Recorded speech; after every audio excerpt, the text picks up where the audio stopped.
mwezi Machi 31 tulikuwa tumeshakusanya bilioni 7.3 sawa na 93%. Hii inahusisha mapato halisi 91%, lakini mapato lipa 99%. Mheshimiwa Mkuu wa Mkoa, sisi halmashauri huwa tuna utaratibu wa kukaa kila Jumatatu kwa kufanya tathmini ya vyanzo vyote kuanzia chanzo cha kwanza mpaka cha mwisho. Lakini tunapojadili tunaangalia performance ya vile vyanzo, lakini tunaangalia vile ambavyo vinafanya vizuri, lakini pia na vile ambavyo vinafanya vibaya na kwa nini.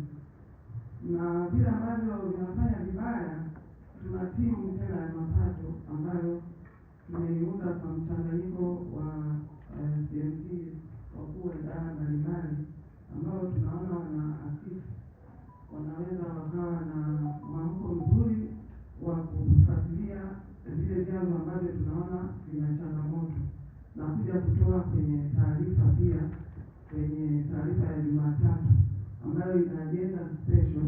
Leo ni lazima tujadili, na kwa kuwa kwenye ile kikao taarifa ya mapato inapowasilishwa, vile vyanzo vinahusu wakuu wa idara mbalimbali ambao wanasimamia. Kwa hiyo sisi tunaulizana, kila mkuu wa idara anayowasilisha au anayehusika na chanzo husika atupe sababu ya kutofikia lengo la wiki, na kama hakufikia ni changamoto gani. Sasa hilo tutakapolikuta kama inatuhusu sisi tuitadhini, basi hiyo timu ya mapato ambayo imeundwa specific kwa ajili ya kufuatilia vyanzo vya mapato, tutawasaini kwa ajili wakafanyie kazi hizo changamoto ambazo zimeonekana amezipresent. Lakini pia atakuja kutoa feedback ya nini amejikuta. Kwa mfano, tunaweza tukakuta labda ukusanyaji wa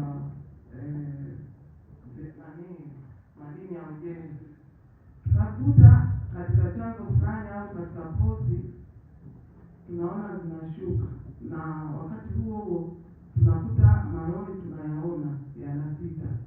Kwa hiyo tunaenda wale kamati ya kufuatilia timu ya mapato waende kusimama kwenye vile vyanzo kuhakikisha kuna uvujaji gani ambao unatokana na hicho chanzo. Kwa hiyo wakati mwingine tunakuta kweli kuna mivujo ambayo tunachukua hatua. Hatua mojawapo ni kuhakikisha kuimarisha wale wakusanyaji pale au tuwachukulia hatua, na wengine tunawabadilisha kwenye maeneo hayo husika. Lakini pia kama kuna masuala ya leseni, kama tukishajua kuna changamoto za ukusanyaji wa leseni, tunamwasaini yule mkuu wa idara husika, lakini na yule pale afuatilie kwenye maeneo ambayo kuna changamoto hizo.